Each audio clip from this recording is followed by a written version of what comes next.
Hi all, എല്ലാവർക്കും I+ training സൊല്യൂഷന്റെ പുതിയ ഒരു ക്ലാസ്സിലേക്ക് സ്വാഗതം.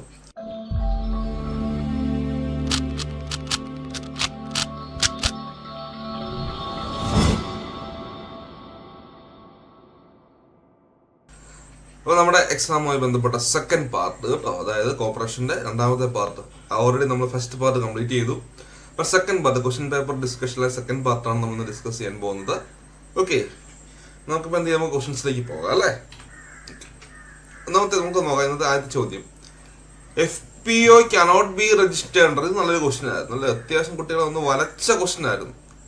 FPO cannot be registered. Option എയിൽ പെടുന്ന കമ്പനീസ് ആക്ട്, ഓപ്ഷൻ ബി പെടുന്ന state cooperative societies act, option C companies act or cooperative societies act of the concern state, and option D പെടുന്ന partnership act. അപ്പൊ എന്താണ് FPO അല്ലേ? അപ്പം ഇതിന്റെ answer ഏതാണ് വരിക? ഇതിന്റെ ആൻസർ വരുന്നത് പാർട്ണർഷിപ്പ് ആക്ട് ആണ് കേട്ടോ. അപ്പൊ ഓർത്തുക, FPO cannot be registered under partnership act. ഇനി നമുക്ക് എന്താണ് FPO എന്ന് നോക്കാം അല്ലെ. FPO എന്ന് പറയുന്നത് ഫാർമർ പ്രൊഡ്യൂസർ ഓർഗനൈസേഷൻ എന്ന് പറയുന്നത്. എന്താണ് farmer producer organisation? Generic name അല്ലെ, generic name which refers to farmer producers organisation incorporated or registered either under Part 9A of Companies Act or under Cooperative Societies Act of the concerned state എന്നാണ്. മനസ്സിലാകുന്ന കാര്യമാണ്. എന്താണ് ഇതൊരു organisation ആണല്ലേ, refers to farmer producers organisation incorporated or registered. അപ്പം എന്താണ് register ചെയ്യാം, ഏതൊക്കെ ആക്ടിന് അണ്ടർ രജിസ്റ്റർ ചെയ്യുന്നവർ പറയുന്നുണ്ട്. ഏതൊക്കെയാണ്? ഒന്നാലും പറഞ്ഞത് Part 9A of Companies Act അല്ലെ, Part 9A of Companies Act. ഒന്നുകിൽ Part 9A of Companies Act, companies ആക്ടിലെ Part 9A പ്രകാരം, അല്ലെങ്കിൽ cooperative societies act of the concern state, അതായത് സംസ്ഥാനങ്ങളിലെ കോപ്പറേറ്റീവ് സൊസൈറ്റീസ് ആക്ട് പ്രകാരം നമുക്ക് ഇത് രജിസ്റ്റർ ചെയ്യാം. അപ്പം it is an organisation of farmer producers that provide support to small farmers. ഇപ്പൊ എന്താണ് സ്മോൾ ഫാർമേഴ്സിന് സപ്പോർട്ട് നൽകാൻ വേണ്ടിയാണ് അല്ലെ. It is an organisation of farmer producers that provide support to small farmers with end to end അല്ലെ, തുടക്കം മുതൽ അവസാനം end to end service covering almost all aspect of cultivation from input technical service to processing and marketing. ഇപ്പം ചെറുകിട ഫാർമേഴ്സിന് അല്ലെ, അവർക്ക് ആവശ്യമായിട്ടുള്ള support provide ചെയ്യാൻ വേണ്ടിയാണ് ഈ FPOs എന്ത് ചെയ്തിട്ടുള്ളത്, രൂപീകരിച്ചിട്ടുള്ളത്. അവർക്ക് കമ്പനീസ് ആക്ടിന്റെ അണ്ടറിലും കോപ്പറേറ്റീവ് സൊസൈറ്റീസ് ആക്ടിന്റെ അണ്ടറിലും എന്ത് ചെയ്യാം, ഇത് നമുക്ക് രൂപീകരിക്കാം. അപ്പൊ ഇതിന്റെ ആൻസർ എന്താണെന്ന് നോക്കിയാൽ, ഇപ്പൊ കമ്പനീസ് ആക്ടിന്റെ അണ്ടറിൽ പറ്റും അല്ലെ, കമ്പനീസ് ആക്ടിന്റെ അണ്ടറിൽ പറ്റും, സ്റ്റേറ്റ് കോപ്പറേറ്റീവ് സൊസൈറ്റീസ് ആക്ടിന്റെ അണ്ടറിൽ പറ്റും, കമ്പനീസ് ആക്ട് അല്ലെങ്കിൽ cooperative societies act of the concern state. Answer വരുന്നത് പാർട്ണർഷിപ്പ് ആക്ട് ആണ്. ഇപ്പൊ ഒന്ന് മനസ്സിലാക്കിയേക്കുക, എന്താണ് സംഭവം എന്ന് ഒന്ന് ജസ്റ്റ് മനസ്സിലാക്കിയേക്കുക കേട്ടോ. ഓക്കെ, അടുത്ത ക്വസ്റ്റിലേക്ക് പോകാം.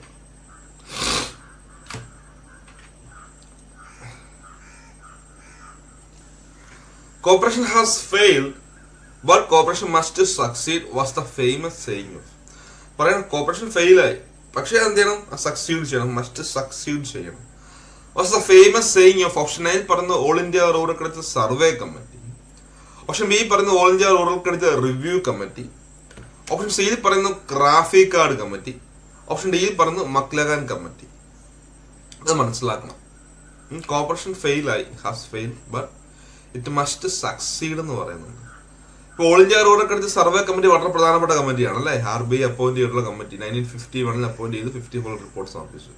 റിവ്യൂ കമ്മിറ്റി അതുപോലെ തന്നെ എനിക്ക് തോന്നുന്നു ഏറ്റവും പ്രധാനപ്പെട്ട കമ്മിറ്റീസ് ആണ് തന്നിട്ടുള്ളത്. ഗ്രാഫിക് കാർഡ് കമ്മിറ്റി എന്ന് പറഞ്ഞാൽ നമ്മുടെ നബാർഡൊക്കെ ഇറക്കുമതി ചെയ്ത ശിവരാമൻ കമ്മിറ്റിയാണ് ഗ്രാഫിക് കാർഡ് കമ്മിറ്റി. പിന്നെ മക്ലഗാൻ കമ്മിറ്റി 2014-15 കാലഘട്ടത്തിൽ അല്ലെ, വളരെ പ്രധാനപ്പെട്ട committee.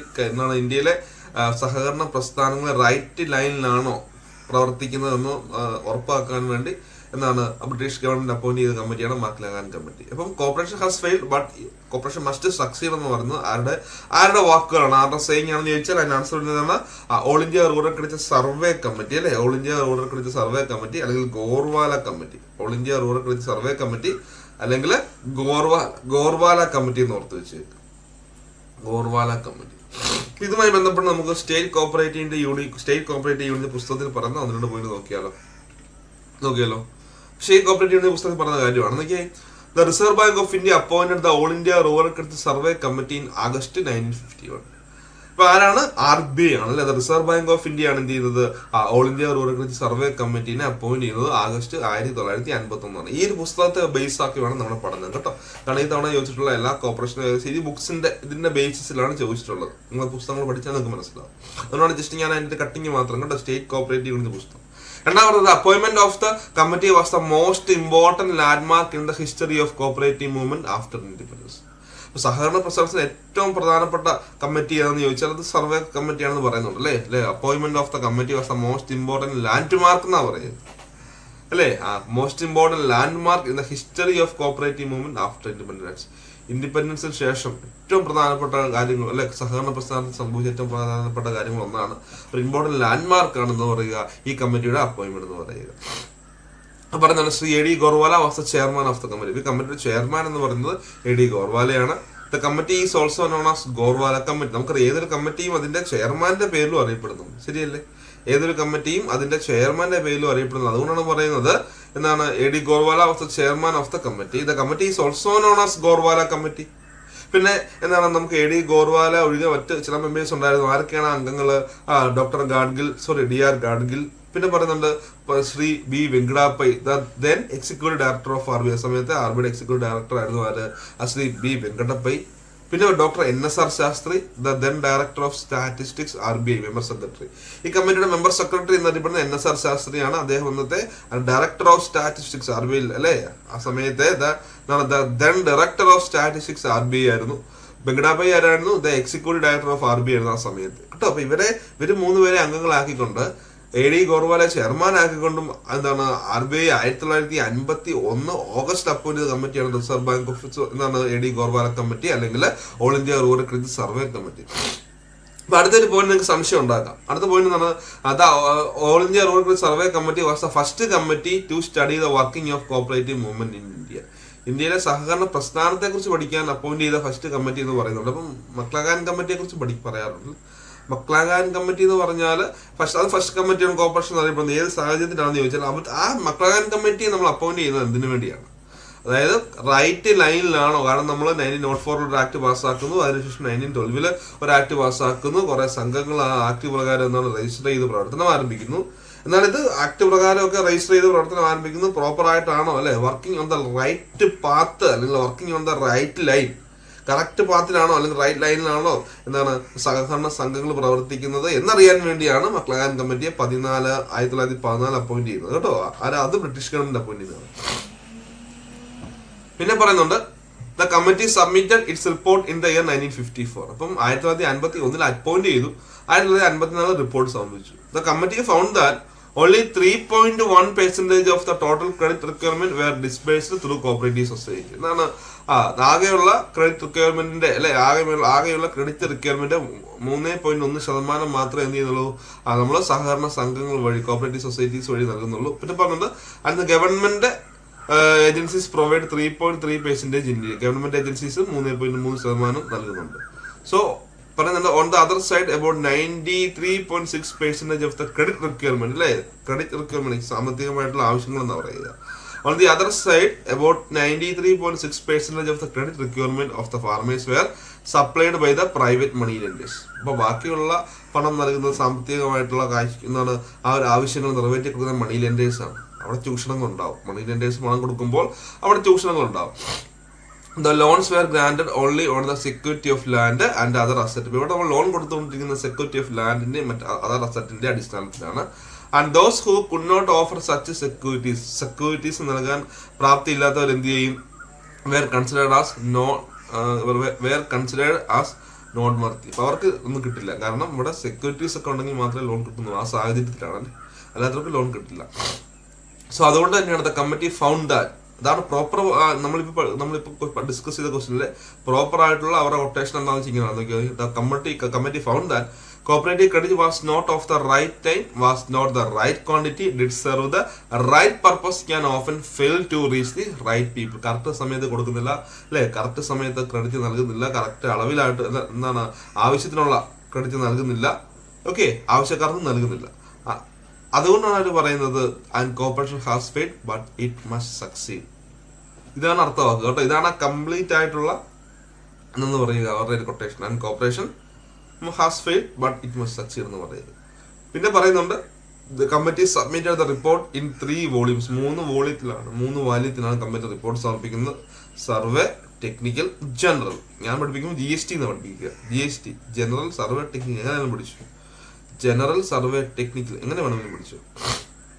Considering the special characters of this report revitalise the cooperative movement. എന്താണ് പറയുക? It is known as magna carta of the cooperative movement. Cooperative movement അല്ലേ, മാഗ്ന കാർട്ട ഓഫ് കോപ്പറേറ്റീവ് സഹകരണ പ്രസ്ഥാനത്തെ മാഗ്ന കാർട്ട. മാഗ്ന കാർട്ട നമുക്കറിയാം ഒരു നിയമമാണ്, ഇംഗ്ലണ്ടിൽ വന്ന നിയമമാണ്. 1215 വന്നിട്ടുള്ളത്. നമ്മൾ സോഷ്യൽ സയൻസിലൊക്കെ പഠിക്കുന്ന നിയമമാണ് 8ാം ക്ലാസ്സിലല്ലേ. അപ്പം ഇന്ത്യയിലെ സഹകരണ പ്രസ്ഥാനത്തിലെ മാഗ്ന കാർട്ട എന്നറിയപ്പെടുന്നത് സർവേ കമ്മിറ്റിയാണ് എന്ന് ഓർത്ത് വെച്ചേക്കുക. ഇതൊരു PVQ-ആണ്. പിന്നെ പറയുന്നുണ്ട് അവരുടെ കുറെ recommendation: state partnership fund, crop loan system, linking of credit with marketing, organisation of large size credit societies, establishment of SBI, training of person, means cooperative education. ഒരു തവണ ചോദിച്ചിട്ടുണ്ട് അല്ലേ. പിന്നെയാണ് effective supervision and audit, creation of various fund. ഇത്രയാണ് ഇവരുടെ recommendation എന്ന് ഓർത്ത് വെച്ചത് കേട്ടോ. ജസ്റ്റ് ഞാൻ പറഞ്ഞതേ ഉള്ളൂ. അടുത്തൊരു ക്വസ്റ്റ്യൻ ആണ്, എന്താണ് ഇന്റർനാഷണൽ കോപ്പറേറ്റീവ് അലയൻസ് അല്ലേ. International Cooperative Alliance was founded by the International Cooperative Congress dash on 19th August 1895. Option A പറഞ്ഞു ജനീവ, ഓപ്ഷൻ B പറഞ്ഞു പാരീസ്, ഓപ്ഷൻ C പറഞ്ഞു ലണ്ടൻ, ഓപ്ഷൻ D പറഞ്ഞു ടോക്കിയോ.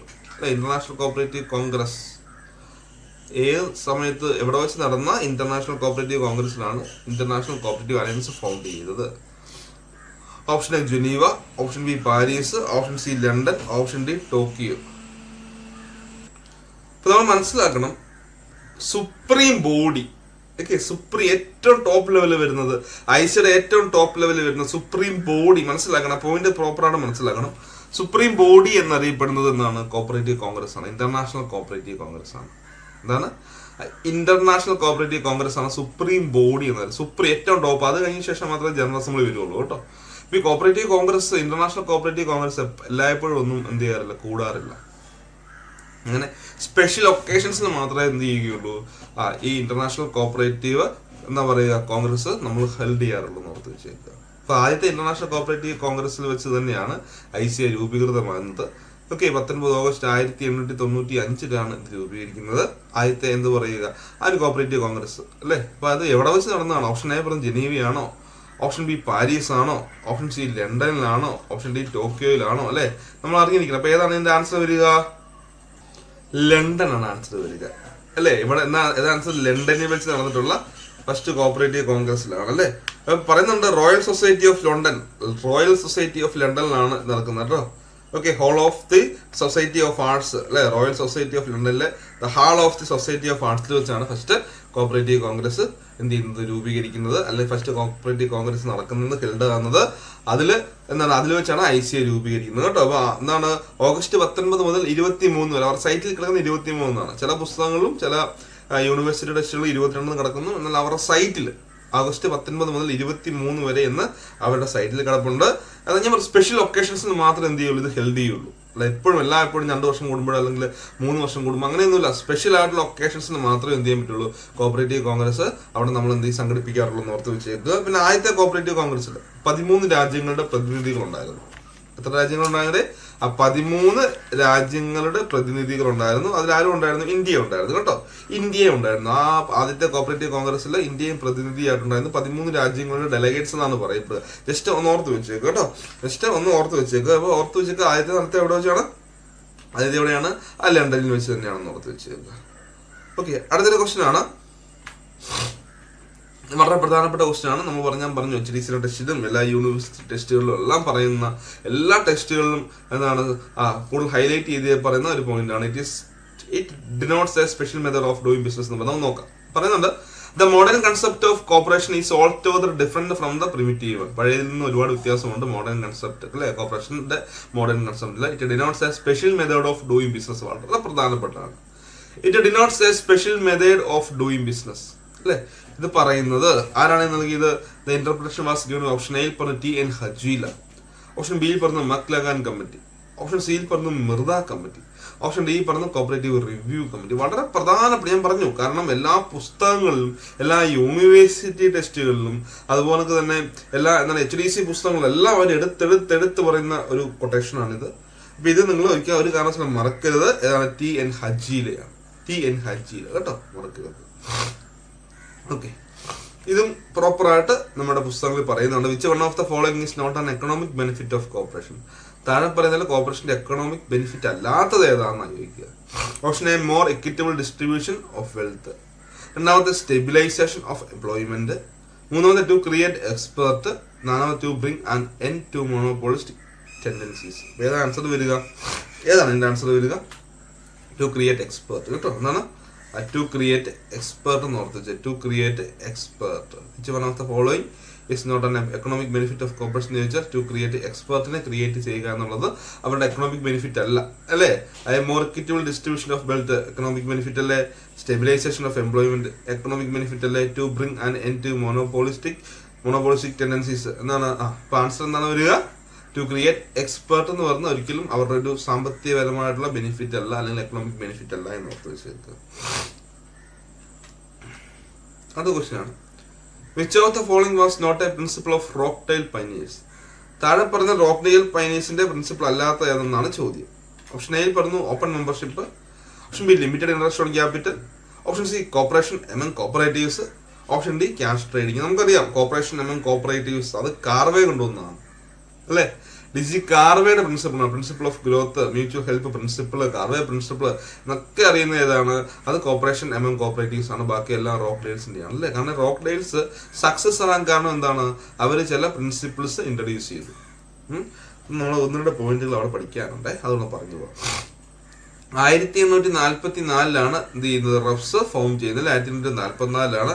എന്നാൽ അവര് പ്രിൻസിപ്പിൾസ് ഇൻട്രൊഡ്യൂസ് ചെയ്യുന്നത് 1860 കേട്ടോ. 1860 അവരുടെ ജനറൽ ബോഡിയിലാണ് അവർ പ്രിൻസിപ്പിൾസ് ഇൻട്രൊഡ്യൂസ് ചെയ്യുന്നത്. ചില പുസ്തകങ്ങൾ പറയുന്നത് 1844 തന്നെ എന്താണ് ഫസ്റ്റ് ഫേസ്. അത് തെറ്റാണ്. കാരണം 1844 അവർ രൂപീകരിച്ചു. അവരന്ന് ഇതിനെ പറ്റി ചിന്തിക്കുന്ന പോലുമില്ല. എങ്ങനെയെങ്കിലും മുൻപോട്ട് പോകുക എന്നുള്ള രീതിയിൽ അവർ 1844 രൂപീകരിച്ചു. അതിനുശേഷം 1860 ജനറൽ ബോഡിയിലാണ്, 1860 അവരുടെ പൊതുയോഗത്തിലാണ് അവർ എന്ത് ചെയ്യുന്നത്? ഈ പ്രിൻസിപ്പിൾസ് അവർ ഇൻട്രൊഡ്യൂസ് ചെയ്യുന്നത്. അതിനുശേഷം ICA രൂപീകരിക്കുന്നു. ICA 34 ഒരു സബ് കമ്മിറ്റി അപ്പോയിന്റ് ചെയ്യുന്നു. 37 റിപ്പോർട്ട് സമർപ്പിക്കുന്നു. അവരൊന്നും ചെയ്തില്ല. എന്ത് ചെയ്തു? റോക്ക്ഡെയിൽസിന്റെ പ്രിൻസിപ്പിൾ രണ്ടിടത്ത് തരം തിരിച്ചു. എന്താണ്? എസെൻഷ്യൽ എന്ന് നോൺ എസെൻഷ്യൽ എന്ന്. അതിനുശേഷം നമ്മൾ മുൻപോട്ട് പോയി കഴിയുമ്പോൾ DG കാർവേ ഒക്കെ അപ്പോയിന്റ്മെന്റ് ചെയ്യുന്ന കാര്യം പറയുന്നുണ്ട്, അല്ലേ?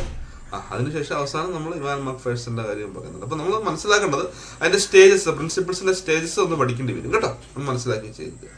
ഇവിടെ പറഞ്ഞത് which of the following was not a principle of Rochdale? അത് കോർപ്പറേഷൻ എമംഗ് കോപ്പറേറ്റീവ്സ് ആണ്. നമ്മൾ ലാസ്റ്റ് നിലവിലുള്ള ഏറ്റവും അവസാനത്തെ പ്രിൻസിപ്പിൾ കൺസേൺ ഫോർ കമ്മ്യൂണിറ്റി ആണെന്ന് ഓർത്ത് വെച്ചേക്കുക. ഓക്കെ, എന്നാണ് corporation among cooperatives. DG Karve principle എന്നറിയപ്പെടുന്നു. പ്രിൻസിപ്പിൾ ഓഫ് ഗ്രോത്ത് എന്നറിയപ്പെടുന്നു. മ്യൂച്വൽ ഹെൽപ്പ് പ്രിൻസിപ്പിൾ എന്നൊക്കെ അറിയപ്പെടുന്ന വിശേഷിപ്പിക്കുന്ന പ്രിൻസിപ്പിളാണ് കോർപ്പറേഷൻ എമംഗ് കോപ്പറേറ്റീവ്സ് എന്ന് ഓർത്ത് വെച്ചേക്കുക കേട്ടോ.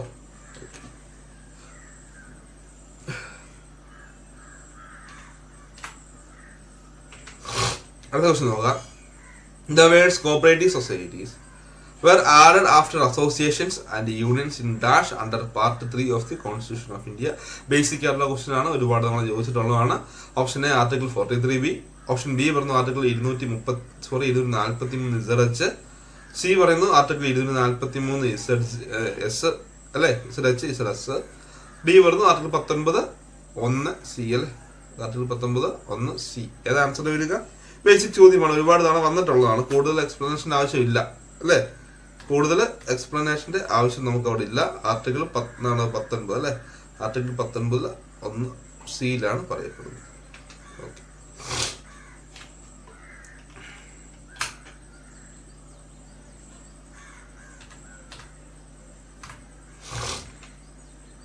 അടുത്ത ക്വസ്റ്റ്യൻ നമുക്ക് നോക്കാം, അല്ലെ? അടുത്ത ക്വസ്റ്റ്യൻ നോക്കിയാലോ.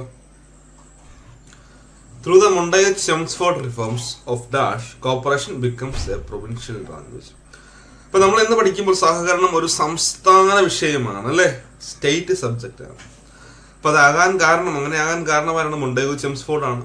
അദ്ദേഹത്തിന്റെ റെക്കമെൻഡേഷൻ പ്രകാരമാണ്. പണ്ട് നമുക്ക് അറിയാം സംസ്ഥാനങ്ങളല്ല, അല്ലെ? സ്റ്റേറ്റ് അല്ല. പണ്ട് എന്താണ്? പ്രവിശ്യകള്, പ്രൊവിൻസ് ആണ്. അപ്പൊ അദ്ദേഹമാണ് റെക്കമെൻഡ് ചെയ്ത് സഹകരണം ഒരു പ്രൊവിൻഷ്യൽ സബ്ജക്റ്റ് ആയിരിക്കണം എന്നൊക്കെ പറയുന്നത്, അല്ലെ? അപ്പം ഏത് വർഷമാണ് അദ്ദേഹം ആ ഒരു റെക്കമെൻഡേഷൻ നൽകുന്നത് വളരെ പ്രധാനപ്പെട്ടതാണ്. ഓപ്ഷൻ എയിൽ പറഞ്ഞു 1915, ഓപ്ഷൻ ബിയിൽ പറയുന്നു 1912 അല്ലേ, പിന്നെ ഓപ്ഷൻ സിയിൽ പറയുന്നു 19 ആൻഡ് ഓപ്ഷൻ ഡിയിൽ പറയുന്നു 35.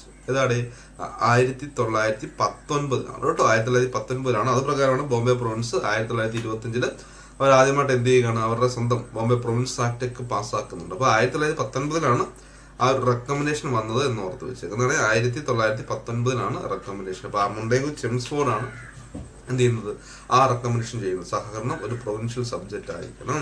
ഓക്കെ, അടുത്ത ക്വസ്റ്റ്യൻ ആണ്, the government of India announce the first national policy on cooperatives. Government of India എന്താണ് ഫസ്റ്റ് നാഷണൽ പോളിസി, കോപ്പറേറ്റീവ്സുമായി ബന്ധപ്പെട്ട് ഫസ്റ്റ് നാഷണൽ പോളിസി എന്നാണ് അനൗൺസ് ചെയ്തത്. Option A 2005, option B 2011, option C 2002, option D 2008. അപ്പം option A 2005, 2011, 2002, 2008. ഏതാണ് answer വരിക? 2002 answer വരിക. 2002 എന്റെ answer. പറയുന്നുണ്ട് ഇൻ 2002 അല്ലെ, പറയുന്നുണ്ട് എന്താണ്, in 2002 the government of India എന്താണ് national policy, national cooperative policy.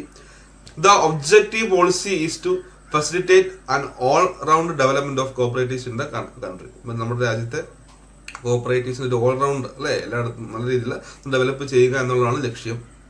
പിന്നെ പറയുന്നുണ്ട് the policy promises to provide cooperative with necessary support. സഹകരണത്തിന് ആവശ്യമായിട്ടുള്ള സപ്പോർട്ട് നൽകണം. എൻകറേജ് ആൻഡ് അസിസ്റ്റൻസ് അല്ലെ, എൻകറേജ്മെന്റ് അസിസ്റ്റൻസ് നൽകണം. To ensure their functioning as autonomous, self-reliant and democratically managed institution accountable to their members and making a significant contribution to the national economy. Just ഒന്ന് ഓർത്ത് വെച്ചാൽ മതി. ആ വർഷം ഒന്ന് ഓർത്ത് 2002 ആണെന്ന് ഓർത്ത് വെച്ചേക്ക്.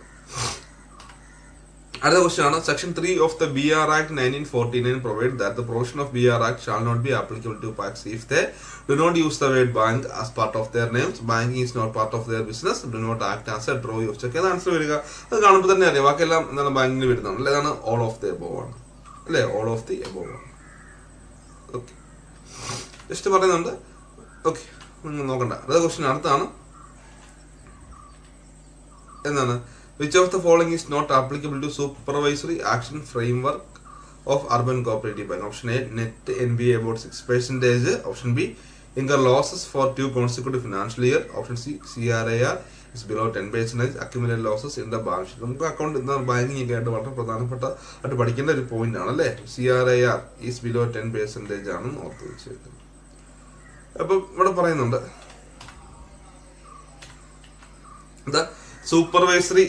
The supervisory action framework was a tool used by Reserve Bank of India to regulate urban cooperative. അപ്പൊ അർബൻ കോപ്പറേറ്റീവ് ബാങ്കിനെ റെഗുലേറ്റ് ചെയ്യാനുള്ള ഒരു ടൂളാണെന്ന് പറയുക സൂപ്പർവൈസറി ആക്ഷൻ ഫ്രെയിംവർക്ക് അല്ലെ. അപ്പൊ the SAF was introduced in 2014. 2014 എന്താണ് സൂപ്പർവൈസറി ആക്ഷൻ ഫ്രെയിംവർക്ക് എന്ത് ചെയ്യുന്നത്, ഇൻട്രൊഡ്യൂസ് ചെയ്യുന്നത്. SAF was introduced in 2014 to help manage UCB that were experiencing financial difficulties. ഇപ്പൊ സാമ്പത്തികപരമായിട്ടുള്ള പ്രശ്നങ്ങളൊക്കെ നേരിടുന്ന UCBസിനെ ഹെൽപ്പ് ചെയ്യാൻ വേണ്ടിയാണ് 2014 എന്ത് ചെയ്യുന്നത്, സാഫ് എന്ത് ചെയ്യുന്നത്, ഇൻട്രൊഡ്യൂസ് ചെയ്യുന്നത്. SAF was last revised in January 2020. അപ്പൊ ജനുവരി 2020 സൂപ്പർവൈസറി ആക്ഷൻ ഫ്രെയിംവർക്ക് അവസാനമായിട്ട് റിവൈസ് ചെയ്തത്. Criteria the norms to invoke framework for weak UCBs are capital adequacy ratio up to 250 BPS below the required CAR, net NPA above 6% but below 9%, incurring losses during 2 consecutive years. ഇപ്പൊ വിശദമായിട്ടുള്ള കാര്യങ്ങൾ നമ്മൾ ഇതുപോലെ discuss ചെയ്യുന്ന കാര്യം കേട്ടോ. ഇപ്പൊ ഈ ഒരു ക്ലാസ്സിൽ നമ്മൾ ഡിസ്കസ് ചെയ്യുന്നില്ല, നിങ്ങൾക്ക് ഫ്രീ ആയിട്ട് തന്നെ നിന്റെ പ്രധാനപ്പെട്ട കാര്യങ്ങൾ ഡിസ്കസ് ചെയ്തിട്ടുള്ള കുറെ കാര്യങ്ങളുണ്ട്. ഇത് മാത്രമല്ല, കുറെ അധികം കാര്യങ്ങളുണ്ട്, അതെല്ലാം നമുക്ക് ഡിസ്കസ് ചെയ്യാവുന്നതാണ്. ഓക്കെ, ജസ്റ്റ് ഒന്ന് ഓർത്ത് വെച്ചേക്കുക. പിന്നെ പറയുന്നത് UCB has been categorised into 4 tier. Tier 1 പറഞ്ഞിട്ട് consist of UCB with deposit up to 100 crore. Tier 2 it is those with deposit above 100 crores and less than 1000 crore. 3 പറയുന്നുണ്ട് it would consist of UCB with deposit above 1000 crore and less than 10,000 crore. Tier 4 it would have UCB with deposit above ₹10,000 crore. നമുക്ക് വിശദമായിട്ട് പഠിക്കാം. ഇതുമായിട്ട് ബന്ധപ്പെട്ട കാര്യങ്ങൾ വിശദമായിട്ട് നമ്മൾ ക്ലാസ്സിൽ പ്രൊവൈഡ് ചെയ്യുന്നതായിരിക്കും. അടുത്ത ക്വസ്റ്റ്യൻ ആണ്, when did the Kerala state cooperative bank become a scheduled bank? Kerala state cooperative bank scheduled bank ആയതെന്നാണ്? Option a July 1966, option b March 1966, option c July 1972, option d April 1972. പഠിച്ചിട്ടുള്ളതാണ് ജൂലൈ 1966. നമുക്ക് കേരള സ്റ്റേറ്റ് കോപ്പറേറ്റീവ് ബാങ്കിനെ കുറിച്ച് വളരെ വിശദമായിട്ട് എല്ലാവരും പഠിക്കേണ്ട ഒരു പ്രാധാന്യമുണ്ട് കേട്ടോ. കേരള സ്റ്റേറ്റ് കോപ്പറേറ്റീവ് ബാങ്കുമായി ബന്ധപ്പെട്ടുള്ള കേരള ബാങ്കുമായിട്ട് ഇതിനോട് ചോദ്യങ്ങൾ വന്നിട്ടുണ്ട്. അപ്പോൾ from dash onwards Kerala state cooperative bank and 13 DCBs are functioning as a single entity with brand name Kerala bank. അപ്പം ഇന്ന് മുതലാണ് കേരള ബാങ്ക് എന്ന് പറയുന്ന ബ്രാൻഡ് നെയിമിൽ കേരള സ്റ്റേറ്റ് കോപ്പറേറ്റീവ് ബാങ്കും 13 ജില്ലാ ബാങ്കുകളും കൂടെ പ്രവർത്തനം ആരംഭിച്ചത്. ആദ്യം മലപ്പുറം ജില്ലാ ബാങ്ക് ഇല്ലായിരുന്നു, ഓർക്കുന്നുണ്ടെന്ന് വിചാരിക്കുന്നു.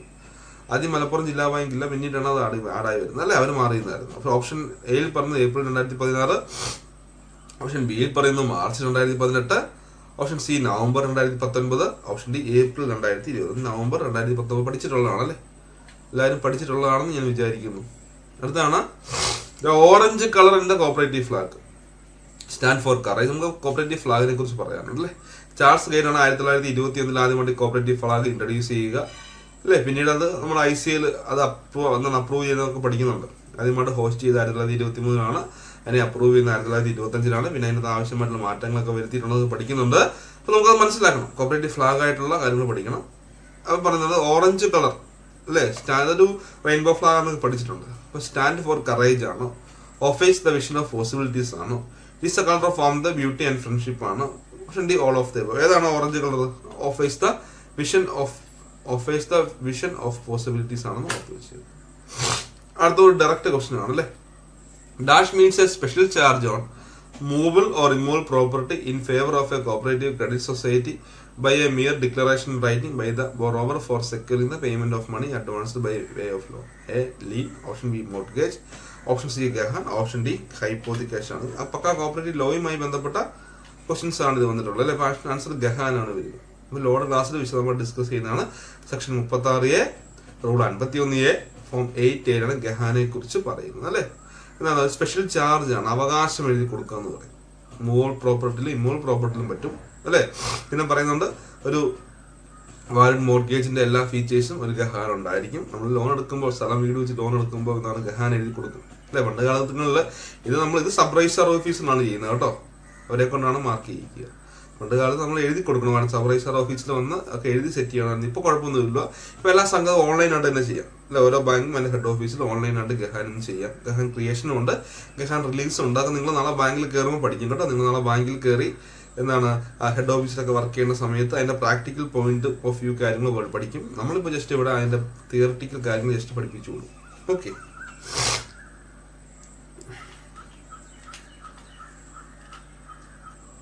അടുത്ത ക്വസ്റ്റ്യൻ ആണ് എന്താണ് which of the following is not a basic member right. Option A elect and remove the president, option B effectively participate in the general body, option C obtain relevant information of the bank, option D elect and remove members of the board. എന്താണ് elect and remove president അല്ലെ. President elect ചെയ്യാനും remove ചെയ്യാനും പറ്റില്ല. അത് ആർക്കാണ്? അത് കമ്മിറ്റിക്കാർക്ക് മാത്രമേ പറ്റുള്ളൂ. ബാക്കി എല്ലാ കാര്യങ്ങൾക്കും മെമ്പേഴ്സിന് പറ്റും. അപ്പൊ എന്താണ് പ്രസിഡന്റിനെ ഇലക്ട് ചെയ്യാനും റിമൂവ് ചെയ്യാനും മെമ്പറിന് പറ്റില്ല, അത് കമ്മിറ്റിക്കാർക്ക്. നമ്മൾ മെമ്പേഴ്സ് എന്ത് ചെയ്യുകയാണ്, ജനറൽ ബോർഡിലെ മെമ്പേഴ്സ് ഒരു കമ്മിറ്റി അപ്പോയിന്റ് ചെയ്യുന്നു. ആ കമ്മിറ്റിയാണ് പ്രസിഡന്റ്, വൈസ് പ്രസിഡന്റ് തുടങ്ങിയ ആൾക്കാരെ അപ്പോയിന്റ് ചെയ്യുന്നു, റിമൂവ് ചെയ്യുന്നതൊക്കെ കേട്ടോ. അതൊരിക്കലും മെമ്പർമാരല്ല എന്ന് ഓർത്ത് വെച്ചേക്കുക. ഓക്കെ, അപ്പൊ ഇത്തരം കാര്യങ്ങളാണ് നമ്മൾ എന്ത് ചെയ്യുന്നത് ഇന്നത്തെ ക്ലാസ്സിൽ നമ്മൾ ഡിസ്കസ് ചെയ്യുന്നത് അല്ലേ. ഇന്നത്തെ ക്ലാസ്സിൽ ഡിസ്കസ് ചെയ്തത് ഇത്രയും കാര്യങ്ങളാണ്. പ്രോപ്പറായിട്ട് കാര്യങ്ങളൊക്കെ കണ്ട് ഒന്ന് മനസ്സിലാക്കുക കേട്ടോ. പ്രോപ്പറായിട്ട് കാര്യങ്ങൾ കണ്ട് മനസ്സിലാക്കുക. ഇനിയും അടുത്ത ക്ലാസ്സുകളിൽ നമ്മൾ കോപ്പറേറ്റീവ് ലോയുമായി ബന്ധപ്പെട്ട ഡിസ്കഷൻസും വളരെ വിശദമായിട്ട് നടത്തുന്നതായിരിക്കും. Okay, thank you.